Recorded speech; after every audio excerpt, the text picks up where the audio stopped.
Oi, espectador, espectadora do Bom de Ler. Hoje eu vou apresentar para você o livro Câmera Lenta, um livro que acabou de sair pela Companhia das Letras, escrito pela poeta Marília Garcia. É o livro mais lindo que eu li esse ano, e eu não tenho receio de dizer isso, porque eu sei que as autoras que eu já entrevistei para o Bom de Ler, elas também vão ler Câmera Lenta. A própria poeta, também entrevistada pelo Bom de Ler, Alice Santana, foi quem editou o livro da Marília, e eu tenho certeza que a Alice também vai compartilhar dessa opinião, além de também ser um mérito da Alice esse livro maravilhoso que ela editou. A poesia da Marília é uma poesia que tem muito movimento, a começar pela disposição dos próprios versos na página. Você percebe que o poema dança na página através dos espaços em branco, das linhas que são puladas, né? Formando silêncios, dos itálicos que normalmente indicam a fala de uma outra voz, né? Então esse movimento começa na própria página, e se você fizer uma leitura em voz alta, é o que eu recomendo que a gente faça hoje, que se leia a poesia assim em voz alta, né? A Marília explora muito isso, a sonoridade, o ritmo. Você vai ver como existe esse movimento, né? Como essa poesia da Marília é tão viva. Os poemas de câmera lenta têm uma cartografia que eu acho bem interessante. O que eu quero dizer com isso? A Marília escreve a partir de viagens que ela faz, a partir de deslocamentos. O deslocamento é algo que está muito presente nos poemas dela, assim como as pontes, os bulevares, barcos. Existe toda uma arquitetura, uma cartografia mesmo. E a Marília vai construindo isso através das palavras que vão funcionando como tijolos. São os tijolos que ela vai usando para colocar essa poesia de pé. É realmente muito interessante, muito surpreendente o que ela faz com as palavras e com os versos, e a partir de que experiências ela passa a construir os poemas. Então, experiências que ela teve de fala, experiências que ela teve de dar uma palestra, apresentar um poema. Todas essas experiências do cotidiano da Marília servem para construir essa poesia que, apesar de tão cotidiana, tão do cotidiano, é ao mesmo tempo tão sublime. Ler poesia hoje em dia para mim é como suspender o tempo, né? É um ato de resistência, assim, de conseguir suspender esse tempo tão corrido, tão vertiginoso, né, para ler poesia. Ler o livro da Marília também é não só suspender o tempo, mas subverter esse tempo, porque o que ela consegue fazer ali com essa série de poemas, se você lê então o livro nessa sequência, né, é uma subversão. Então eu espero que vocês comprem o livro, que vocês leiam, que vocês se interessem e acompanhem mais essa poeta e assistam a entrevista também para conhecê-la um pouco melhor. Você ainda hoje lê clássico? Eu li há pouquíssimo tempo, pela primeira vez, nunca tinha lido Ana Karenina, com a tradução do Rubens Figueiredo, assim, maravilhoso. Então, sim, claro, né? Acho que a gente vive um momento assim difícil pela velocidade, eu acho, e esse ano especialmente, né, do ano passado para cá, tem sido difícil, né, ler os clássicos, reler e ter tempo, né, para ler um livro como Ana Karenina.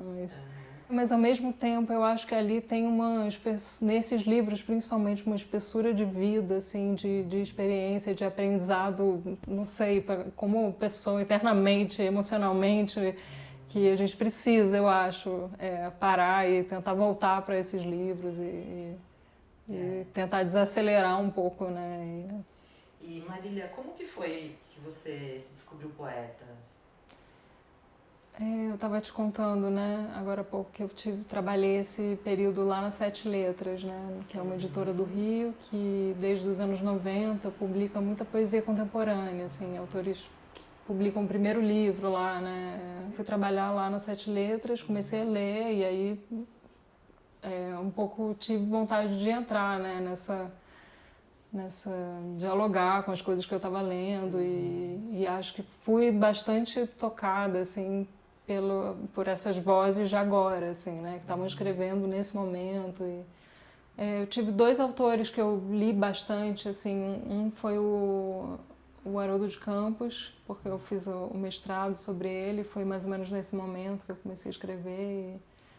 E as galáxias, na verdade, o Haroldo de Campos bem específico, assim, né, que tinha, né, tem aquelas micronarrativas bem fragmentadas, assim, e é um texto que ele lendo, né, tem uma força também, então foi um texto que eu li muito e o 20 Poemas para o Seu Walkman tem muita coisa ali do Galáxias. E Ana Cristina César também, que eu comecei a ler ali no final da faculdade, um pouco antes de começar a ler poesia contemporânea, né? Foi nessa passagem. Ela já assim. tinha morrido? Já. E a gente, como leitor, acaba precisando dessas etiquetas, né? Mas eu acho que no fim talvez não precise tanto dessa coisa muito fechada, assim, né? A coisa mais óbvia, né, quando você abre um livro é o corte, né, o verso. Então, ele tem o corte do verso e isso vai definir o ritmo, por exemplo, né? Então, você pode ter um poema que é super narrativo e é uma historinha, mas você sempre vai ter que ler naquele ritmo. Você, quando quebra, você não precisa necessariamente começar o texto onde você parou. Talvez a quebra te traga a liberdade. Não que na prosa você não possa fazer isso, é claro que pode, né? E muita gente faz também, mas eu acho que essa espacialidade do poema talvez possa apontar para alguma diferença, assim. O Teste de Resistores, ele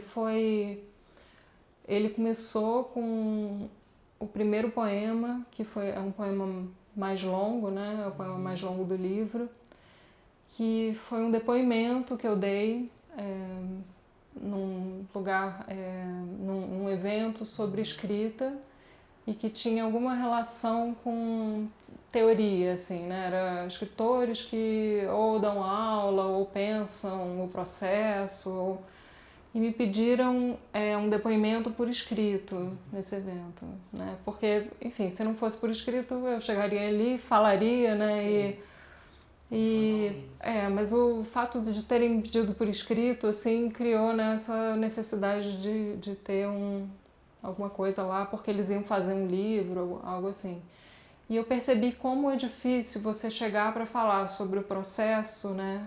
No momento em que você não está mais no processo, né? Porque eu estou escrevendo, eu tenho lá as ferramentas, eu consigo um pouco perceber, embora às vezes eu nem nomeie, né, o que está acontecendo, mas você está dentro do processo, né? Eu ir para um lugar falar desse processo é quase fazer uma paráfrase de algo que é o texto ou é o processo, né?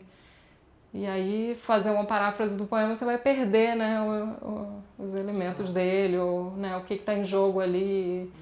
Então, eu fui apresentar lá esse texto, né, estava com muita dificuldade de fazer, e resolvi, então, tentar escrever um poema usando alguns desses recursos, e que, à medida em que eu ia escrevendo, eu ia vendo quais eram os recursos e tentando nomear esses recursos. Eu tive uma necessidade de começar a pensar no processo a partir de um certo momento, né? Tanto por esses convites de ir falar sobre o processo. E eu acho que, por um lado, tem uma tentativa de ir experimentando com a linguagem, alguma coisa que eu não sei muito bem o que é, mas que, é claro, a linguagem nomeia tudo e cria tudo e produz tudo, né? Então, eu acho que tem essa tentativa de ir pela linguagem, e aí talvez esse mental ou esse intelectual vá por aí, né? Pelo experimento, né? E de ir tentando nomear alguma coisa que eu não sei muito bem, que pode ser a mais simples de todas, né? Que é o que é estar aqui, o que é a gente falar, o que é viver esse momento. E, por outro lado, também acho que tem uma tentativa de contenção, de não sei, ou clichês, de contenção de clichês, ou de emoção, ou de alguma coisa que transborde muito, enfim, não tem nada. E que eu acho que... mas eu acho que tem uma tentativa explícita de tentar conter isso e não deixar isso... Não sei, eu acho às vezes até um pouco radical, 20 poemas para o seu Walkman. Eu tentava até tirar sujeito e misturar, embaralhar os pronomes. Às vezes o personagem é ele, ela, às vezes não tem pronome, é um verbo ambíguo, você não sabe mais quem que é que está falando o quê. E às vezes é um pouco até radical assim na leitura, porque transforma em algo meio fragmentado demais e de difícil leitura, né? O Teste de Resistores, ele tem uma única voz que vai tentando conduzir aquilo tudo, mas por outro lado eu acho que eu continuo tentando limpar assim algo mais transbordado. E agora a poesia também está sendo falada, né? Coisa que é de uma tradição muito antiga, né? Mas como que é esse trabalho? Eu tive uma experiência o 20 poemas para o seu Walkman, né? Apesar desse título que é super, a princípio, né, sonoro e que aponta para a palavra falada, na verdade eu tive uma experiência estranha porque eu escrevi o livro, eu nunca tinha lido os poemas em voz alta, né?